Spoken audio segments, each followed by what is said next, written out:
Political news, sports news, crime news કે તમારા રાજ્યના સમાચાર, હવે દરેક ખબર પર રહેશે અમારી નજર. ગુજરાતનો સર્વશ્રેષ્ઠ ન્યૂઝ ચેનલ.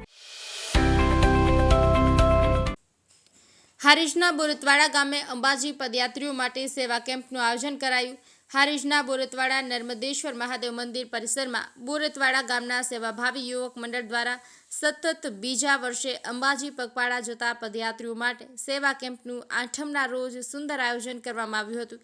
આ સેવા કેમ્પના પદયાત્રીઓ માટે ચા નાસ્તો, જમવા, મેડિકલ, આરામની સુંદર વ્યવસ્થા કરવામાં આવી હતી. ગામના સેવાભાવી યુવાનો દ્વારા પગપાળા જતા પદયાત્રીઓ સેવા આપી હતી. સેવા કેમ્પનું 8મના રોજ યુવક મંડળ દ્વારા શુભારંભ કરવામાં આવ્યો હતો. સતત 4 દિવસ સુધી 24 કલાક કેમ્પની સેવાઓ કાર્યરત રહેશે, જેની માય ભક્તોએ લાભ લેવા વિનંતી કરી હતી. જીગર દરજી, હારીજ.